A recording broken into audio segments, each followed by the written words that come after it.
for the double action trigger in the new Colts is like really impressive compared to the old Colt Python. It's really smooth. It really is. But it's something I've never shot an old Python, but I've handled one.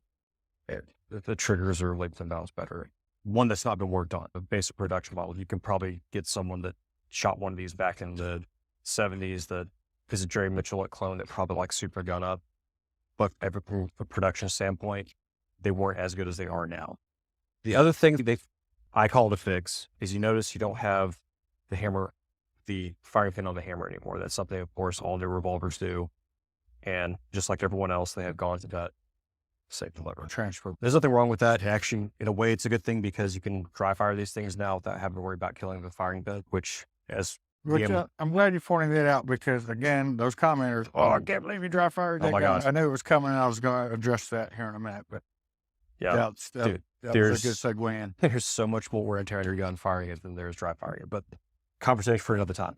But that is there in case you did want to do that. And I can't really explain just how awesome this trigger is unless you get a chance to pull one. There is a very famous quote. I'm going to butcher who said it, so I'm not going to try to pronounce the guy's name, but it was in quotations. The Colt Python was the Rolls Royce of revolvers. If you're a car guy, you know what a Rolls Royce is, you know how smooth those things are. I don't know that call a Rolls Royce, but it's definitely up there. It's definitely up there. It's a very pleasurable shooting experience, at least that I've come up with. But they do offer the 4 and 6 inch barrels, and that is the essential breakdown of this firearm. For those of you that have never messed with a Colt before, if you've only ever messed with Smith or with Kimbers or with Rugers, one last thing to show. With Colts, you don't push forward, you don't push in, you actually pull back and it opens it up.